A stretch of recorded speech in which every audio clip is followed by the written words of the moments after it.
Welcome back to Grief Inspired. So this is part 2 of how to move forward in grief. And in the last video, we asked the question before we jumped into how to move forward with grief is do you really want to move forward? And are you sure that you don't want to stay there? So we explore that a little bit in the last video. So if you haven't seen it, go to that video and watch that one first and then come back to this one. But the question is, do you really want to move forward? If you watched the last video, your answer was yes, and that's why you're here. And the question is, do you really want to know how to move through grief? So if you're saying yes to these things, then keep watching because that's what we're going to talk about today. When you said, yes, I want to move forward with grief, you made a decision. And when you made a decision, that means that it's time to choose something different. And to choose something else for you and your life, something different than the anger that you might be experiencing, something different than the intense pain and sadness, something different than the guilt that you've been hanging on to for a while. And so, I want to emphasize that this is a choice because the reality is, and what I've seen in the last 10 years that I've been dealing with my own grief and helping other people through grief is that there is a definite choice to be made. There are a lot of people who choose to be a victim of their grief. And this isn't a judgment. And I want to make that very clear. If you've lost someone close to you, you are 100% entitled to be however you are. Because it's this is your own grief journey. I can't tell you how to do it. But there are people who choose to be victims to their grief and they choose to let it take over their life and they choose to let grief make all of their decisions for them. And there are people who will do it for 2, 5, 10 and more years. And so I hazard to guess that if you're here, that is not you. But you can find all kinds of grief support groups. You can find Facebook groups online where people, it's a place for people to share their misery. And it's over and over again. And they're just saying how painful it is or how angry they are or how guilty they feel, but they're not asking the questions, how do I make this stop? How do I move forward? And so that's not me. That's not who I am. And I want to share a story with you because if it's not me and you're watching my videos and you follow me on YouTube, then it's likely not you either. So I don't have to spend a lot of time there, but I want to point it out because I think it is important. And I don't know if you have this, so I want you to think about this for yourself as I share my story. I had a time where it was a very specific event that happened when I made my choice. So when I lost my son, and again, this was 10 years ago, I went to support groups, and this is, of course, when we could go to, they didn't have all kinds of things online like they do now. And I went in person, and it was my first support group that I was worried about going. And of course it was for infant loss because my son had lived for 6 weeks. And when I got there, the woman that was facilitating the meeting, the woman that was running the meeting, she had a birthday cake and she brought this birthday cake in because it was the 5-year anniversary of her own loss. And she had another older child with her at the meeting, which I was sort of thinking that was kind of weird. But maybe she didn't have a sitter, whatever. But she had this cake and she lit the candle on the cake. And she was telling us, this is for my daughter, this is what happened. And tears were streaming down her eyes. Now, keep in mind, this is the person who was facilitating the meeting. This is the meeting that I went to because I was deep in my own stuff. And I wanted to figure out, what do I do? I was in the exact place to say, how do I move forward? And she lit this candle and she was so sad and she was still crying. And she said that it had been 5 years for her. And I was just sitting there taking it all in. And I thought to myself, and this is when I made a decision, and I didn't know I was making the decision, but I made the decision in my own head. Because I thought to myself, I looked at my own life and said, 5 years from now, if I am lighting a candle, absorbed in tears, crushed by this loss, then something is really wrong. And in that moment, I made the decision that is not going to be me.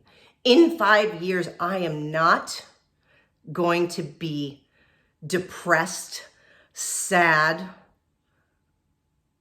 teary, like sobbing at my loss. And I'm not to say like, now that I know, yes, there's times when I'll still cry over my loss, but it's not all consuming for me anymore, right? Every year I get out the video that I have of my son Jackson, and I have a good cry because it takes me back to the place when I held him and when I held him until he took his last breath. Does that make me cry? Yes. But to see this woman with this birthday cake at this support group that I had gone to find hope. What I wanted was hope at this support group meeting. And what I found was a woman 5 years out still suffering from her grief. And that was the moment when I said no. That was the moment when I said, that's not going to be me. I am going to figure this grief thing out. I have no idea how the hell I'm going to do it, but I need to figure this out. And that's where my journey started. And that's where I started looking for answers. And so I want you to reflect on your own grief. And is there a moment like that for you? Is there a time when you decided that's not what I want? I don't want my future to be all of this pain and sadness like it is right now forever. I want my future to be different. And that's when I said, okay, how do I do this? How do I move forward? And there was something in me that was very visceral. And it was a time when I decided, it's that fire in the pit of your belly that says, I have to fight. I have to fight for myself. I have to fight to live, to honor Jackson so that his loss means something, so that his loss is not about me being miserable for the rest of my life. Does this make sense? And I had to fight to find that meaning. And I said, I have to find a way to take back some control, because as you all know, grief is such an uncontrollable experience. And so I wanted to take back some of that control. And so everything that I do in these videos and the tools that I share with you and the things that I've learned and the education that I try to impart in these videos is exactly for that reason. Is to give you what you need on how to move forward and how to take control of your grief, and to help you to realize that this grief thing isn't something that just happens to you. And that you don't just have to sit and let it beat the crap out of you, basically. So the question is, how do you do that? Well, how do you move forward? Well, the way to move forward is to realize that the path through your grief is to actually grieve, to lean into it, to study, to educate grief, and you're doing that already by watching these videos, right? So it's just a commitment to not stop, to learn as much as you can. And when you're learning about, your own grief, you're learning about your life and who you are as a person, and what does this grief mean to you, and what does it mean spiritually for you, right? I had a whole spiritual, whatever you call it, spiritual awakening, Brene Brown calls it. You have to figure these things out for yourself, and no one else can do it for you. But hopefully I can give you some tools to guide you along the way. But what you realize as you grieve is that grief is an internal struggle, and you learn more about who you are. You learn more about what grief is, what it does to you, what the other person meant to you, what life is all about, where true meaning comes from in your life. And that in order to grieve and in order to heal, you need to lean in and you need to do some of the work. And so, a couple things right from the get-go. Watching these videos is one way. Educate yourself on grief. Talk to other people who are also grieving. So find a way to do that. Again, I mentioned I have a Facebook group called No One Should Grieve Alone. So it's grief inspired. No one should grieve alone. Find that group and get with other people and find someone to talk to, even if it's just one person who shares a similar story. Maybe someone else who's lost their spouse. Maybe somebody else who's lost an adult child. Maybe it's somebody like me who's lost an infant. But it's sharing together in community that's really helpful in healing in a way that's positive, not sitting around being stuck in misery, but saying, let's talk about this and what does it actually really mean? So diving into it. And again, I just released my grief journal that you can find on Amazon. So if you just search Catherine McNulty, it'll pop right up. It's called A Grief Journal. Very easy to find. And it has flowers on the front with a path through it, because there is a path through grief. And that journal will help you explore some of the things that are going on and get the things that are in your head out on some paper. And it'll put you in gratitude to remember what you do have. And it will help you through the process. And I'll do more videos on how to use that grief journal. And maybe we'll work through some of it in some future videos. So go ahead and order that now. And then when I get those videos in a couple of weeks, we can work through all of those.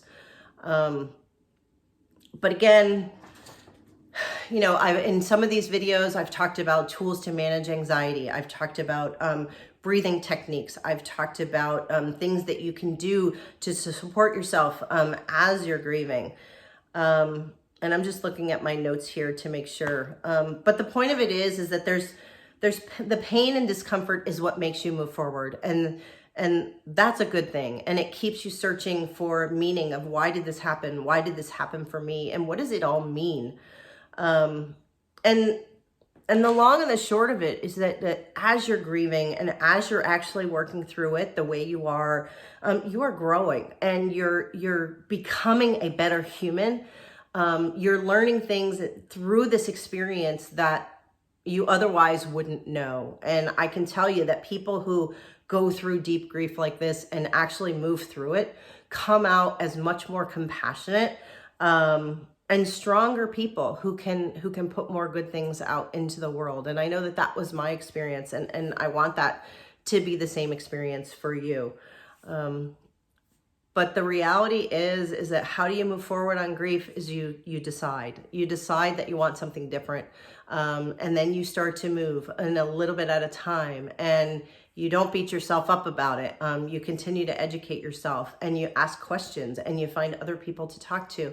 And as you do all of that, you will move through your grief. And one day you will look up and you'll say, yes, does this still make me sad? Absolutely. But am I all consumed by my grief? Is it the only thing that I can think about? No. Can you see happiness in the future? Can you know that it's okay to laugh again? Can you know that it's okay to smile and to love and risk getting hurt again and risk someone else dying? Because I can tell you it's going to happen. It's going to happen to all of us. It's the one thing none of us can escape. But that's okay, because if we do it together, that's going to help. So no one should grieve alone. That's why that's my tagline, is you should not do this alone.